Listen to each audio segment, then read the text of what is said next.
प्रिय दर्शकों नमस्कार, जय श्री राम। आप सभी का हार्दिक स्वागत है। दर्शकों, बड़ा एक सरल शब्दों में लोकोक्ति प्रसिद्ध है। एक तो बंदर ऊपर से उसको मार दिया बिच्छू ने डंक। बंदर स्वभाव से ही चंचल होता है और यदि उसको बिच्छू जब डंक मारता तो और उसकी उछल कूद जो है बढ़ जाती है। ठीक वही स्थिति 29 मार्च से लेकर के और आने वाले 29 मई तक की स्थिति बनी हुई थी। इसलिए क्योंकि राहु और शनि दोनों ही एक साथ मीन राशि में युति करके बैठे हुए थे। उसकी वजह से जिनकी जन्म कुंडली में शनि अथवा राहु अशुभ स्थिति में है, उनके लिए तो आप समझ लीजिए कि यह दुखों का पहाड़ लेकर के, और ये दोनों को दोनों ने बहुत परेशान किया ऐसे जातकों को जिनकी जन्म कुंडली में शनि और राहु अत्यंत क्रूर अवस्था में स्थित अथवा बैठे हुए थे। लेकिन हाँ, अब आपको इससे राहत मिलने जा रही है, इसमें कोई संदेह नहीं है। सबसे बड़ी बात यह है कि इस कार्यक्रम में हम चर्चा ये भी करेंगे कि आखिर वर्तमान में जो ग्रहों की स्थिति है उसके अनुसार आपको कितना राहत मिलेगी और किस समय तक ज्यादा विशेष रूप से आपको लाभ की स्थिति उत्पन्न होगी। किन राशियों के लिए यह नुकसानदायक भी है। विस्तार से इस कार्यक्रम को आप जरूर देखिए और यदि आप नए दर्शक हो तो सब्सक्राइब कर लीजिएगा और इस वीडियो को आप लोग शेयर कर दीजिएगा, क्योंकि इसलिए मैं बहुत ज़्यादा कार्यक्रम नहीं बना पाता, इसलिए चूंकि जो सारगर्भित और आवश्यक चीज़ें मैं उसी से आपको रूबरू कराता हूँ। तो दर्शकों देखिए, सबसे प्रथम बात यह है कि शनि और राहु दोनों को समझने की आवश्यकता है।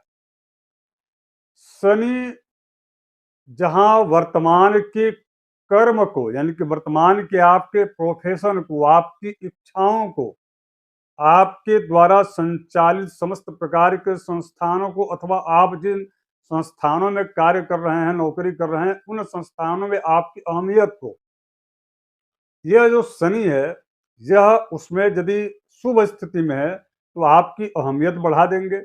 आपका उस संस्थान में मान सम्मान बढ़ जाएगा। जैसे आप जिस कंपनी में नौकरी कर रहे हैं अथवा जिस शासकीय क्षेत्र में आप नौकरी कर रहे हैं, वहां पर यदि शनि आपकी कुंडली में शुभ है तो बहुत अच्छी स्थिति हो जाएगी।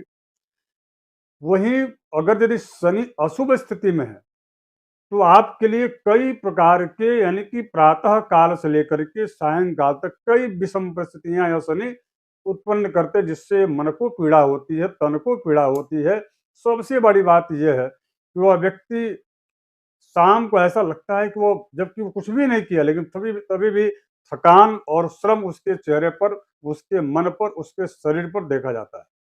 ये शनि की अशुभ स्थिति की जो है और उसके बाद अनावश्यक अनायास ही कुछ ऐसी घटनाएं घटती हैं, बाधाएं आती हैं जिसकी वजह से वो व्यक्ति परेशान हो जाता है। उसका कारक ग्रह कौन है? राहु है। तो राहु और शनि जब दोनों एक साथ मीन राशि पर, यानी कि 29 मार्च से आए हुए थे, पहले से तो यहाँ राहु था ही, लेकिन जब शनि जब आ गए तो दोनों, यानी कि वही स्थिति हुई। एक तो बंदर, यानी कि आपकी राशि, यानी कि जिनकी जो है विशेष करके मीन राशि पर तो पहले से राहु थे ही।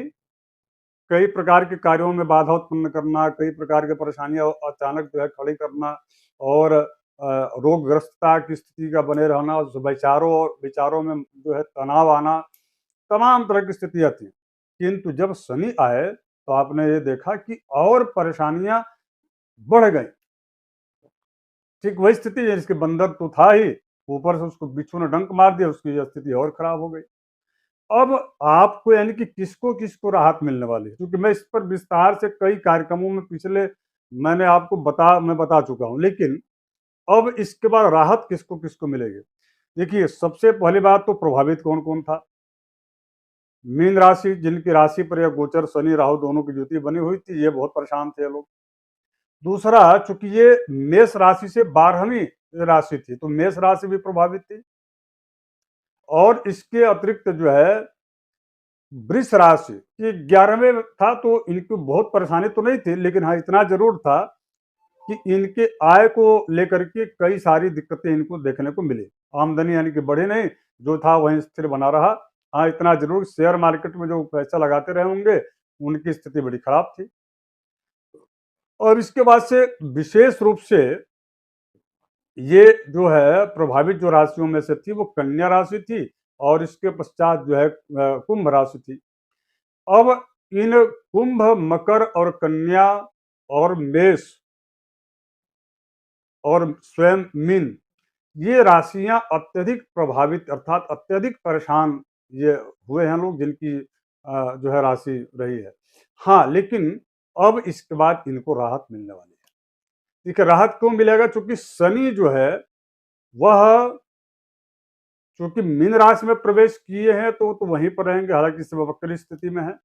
लेकिन राहु का इस राशि को छोड़ करके और कुंभ राशि में प्रवेश करना काफी हद तक आपको राहत मिलने वाली है। मेष राशि वालों के लिए यह गोचर जो है 11वें स्थान में हो रहा है। राहु कहने की 12वें स्थान से 11वें स्थान में जाना, इसका मतलब यह है कि आपकी कई सारी जो आकस्मिक बाधाओं की वजह से व्यापार, नौकरी, परिवार, वैवाहिक जीवन अथवा अन्य सारे कार्यों में जो बाधाएं आ रही थी, उससे आपको निजात मिलेगा।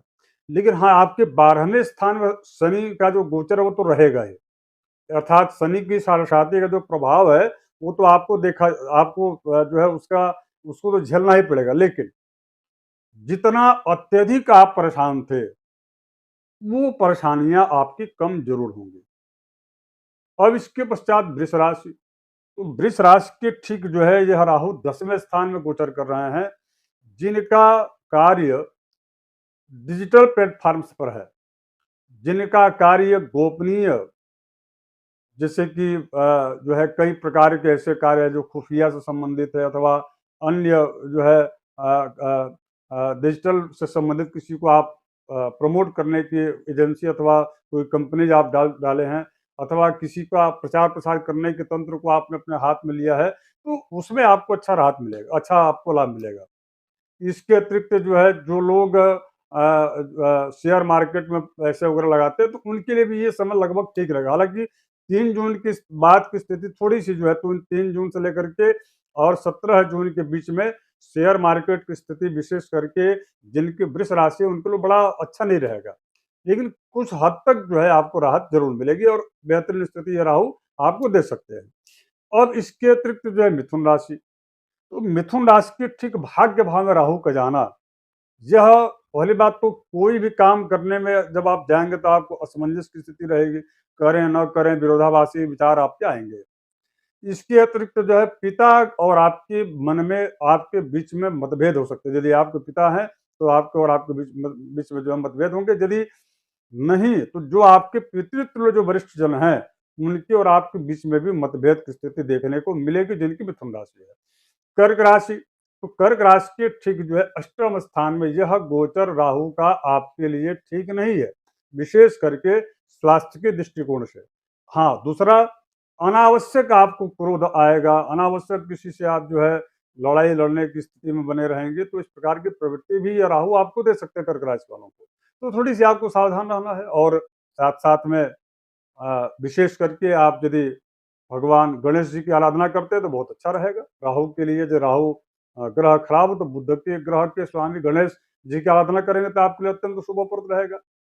अब इसके बाद से सिंह राशि, सिंह राशि यानी कि आपके टिक जो है यह सप्तम स्थान में हो रहा है। तो आपके यदि स्त्री है तो आपके जो है जीवन साथी यानी कि पति के बीच में, और यदि पुरुष की कुंडली है तो उसके पत्नी के मध्य, दोनों के, अथवा यदि अविवाहित जन है तो उनके अपने जो सहयोगी जन हैं उनके दोनों के बीच में थोड़ी सी मतभेद की स्थिति होगी, अर्थात कोई तीसरा व्यक्ति आकर के या तीसरी कोई शक्ति आकर के मतभेद पैदा करने का प्रयास करेगा, उससे आपको थोड़ी सी सावधानी बरतनी पड़ेगी। अब मैं बात करूं यदि इसके बाद कन्या राशि, क्योंकि कन्या राशि पर जो है केतु थे और वो जब गोचर करते तो आपको पता है कि केतु भी गोचर करते हैं। वह केतु आपके ठीक जो है कन्या राशि वालों के 12वें स्थान में चले जाएंगे, तो आपकी यात्राएं इस दौरान बहुत ज्यादा होंगी। हाँ, लेकिन उन यात्राओं से आपको काफी लाभ की भी प्राप्ति होगी। हाँ, इतना ज़रूर है कि स्वास्थ्य थोड़ा आपको प्रभावित हो सकता है, तो उसको लेकर के आप थोड़ा सचेत रहिएगा। तुला राशि, तो तुला राशि के ठीक 5वें स्थान में राहु का गोचर, जो संतान की इच्छा रखते हैं, उसकी प्लानिंग कर रहे हैं, बेबी प्लानिंग, उनको छोड़कर बाकी सबके लिए लगभग-लगभग ये संतोषप्रद ही फल रहेगा, अर्थात अच्छा रहेगा। अब इसके अतिरिक्त जो है, यदि मैं बात करूं वृश्चिक राशि के ठीक 4th स्थान में, ये गोचर वृश्चिक राशि वालों के लिए उतना अच्छा नहीं है। यानी कि आप अधिक मेहनत करेंगे और उतने जितना परिश्रम आप करेंगे उससे कम आपको रिजल्ट मिलेगा, जिससे थोड़ा मन में असंतोष होगा। अर्थात वृश्चिक राशि वालों के लिए गोचर अनुकूल उतना नहीं है। अब मैं कहूँ धनु राशि के लिए, तो धनु राशि वालों के लिए यह गोचर अत्यंत शुभ स्थिति उत्पन्न करेगा। आप देखेंगे कि आपके अंदर काम करने की प्रवृत्ति बढ़ेगी, क्षमता बढ़ेगी और आपके कार्यों में सफलता रा एक के बाद एक सफलता प्राप्त होने से मन में थोड़ी-सी उल्लास और उत्साह आपके मन में आएगा। तो ये धनु राशि वालों के लिए गोचर अच्छा है। अब इसके बाद से मकर राशि। मकर राशि अभी-अभी शनि की साढ़ेसाती से उसको निजात मिला है। तो मकर राशि वालों के लिए राहु का गोचर बड़ा मायने रखेगा। इसलिए चूंकि आपके राशि के ठीक जो है दूसरे स्थान में राहु का गोचर होना, देखिए अप्रत्यक्ष रूप से मैं कहूँ तो यहाँ पर पूरा फल आपके व्यक्तित्व के को उभारने में, व्यक्तित्व को जो है परिमार्जित करने में, उसको प्रोफेशनलाइज के तरीके से देखा जाए तो आपके प्रचार प्रसार के माध्यम में, अथवा आपको प्रमोट करने के लिए राहु आपके व्यक्तित्व को उभारने के लिए या निखारने के लिए यह राहु आपका बड़ा साथ देगा। हाँ, लेकिन जिनका व्यापार विशेष करके माइन से संबंधित है अथवा विशेष करके शिक्षा के क्षेत्र से संबंधित है, उनको किसी अनावश्यक विवादों में यह घेर भी सकता है राहु। तो थोड़ा आपको मकर राशि वालों को इससे आपको सावधान रहने की आवश्यकता है। अब बात मैं करूं यदि कुंभ राशि की, तो देखिए कुंभ राशि के ठीक यह कुंभ राशि पर ही इसका चूंकि गोचर है राहु का, तो निश्चित रूप से कुंभ राशि वालों के लिए आर्थिक और मानसिक दोनों ही दृष्टिकोण से उचित समय नहीं है। तो आपको उपाय क्या करना चाहिए? तो आपको कम से कम प्रतिदिन विशेष रूप से भगवान, यदि शालिग्राम जी को रखने का आपको अधिकार प्राप्त है तो शालिग्राम जी, नहीं तो गोपाल जी आप लाइए, लड्डू गोपाल जी भगवान श्री कृष्ण को, उनको जो है ओम नमो भगवते वासुदेवाय यह मंत्र करते बोलते हुए और उनको तुलसी पत्र से का अर्पण कीजिए, तो इससे बड़ा आपको राहत मिलेगा। यानी कि राहु का जो अशुभ जो प्रभाव है, यानी कि पूर्व जन्मार्जित जो पाप है जिसकी वजह से आप परेशान होने वाले हैं, तो उससे आपको निजात मिल जाएगा। और पूर्व जन्मार्जित पाप से निवृत्ति केवल मात्र भगवान श्री विष्णु ही दे सकते हैं। तो निश्चित रूप से आप उनकी सेवा करें, ठाकुर जी की बड़ी कृपा होगी और निश्चित रूप से आपको इसका राहत मिलेगा। अब इसके बाद से चूंकि अब बात करूंगा मीन राशि, जिस राशि को छोड़ करके, तो मीन राशि वालों के लिए तो ये कहा जाए कि दूसरे दिन से ही लाभ दिखना चालू हो जाएगा, क्योंकि ये आपकी राशि पशु-पेश की स्थिति में थी, ऋण बढ़ रहे थे, सामाजिक आपके जो है लोगों और आपके बीच में विद्वेष बढ़ रहे थे, विवाद की स्थितियाँ उत्पन्न हो रही थी, कई बार आपको अपमान सहने पड़े हैं। तो मीन राशि वालों के लिए यह जो है शनि का गोचर आपकी राशि पर होना और आपकी राशि को छोड़ करके और राहु का कुंभ राशि में गोचर करना आपके लिए फलप्रद है, यानी कि अच्छा है।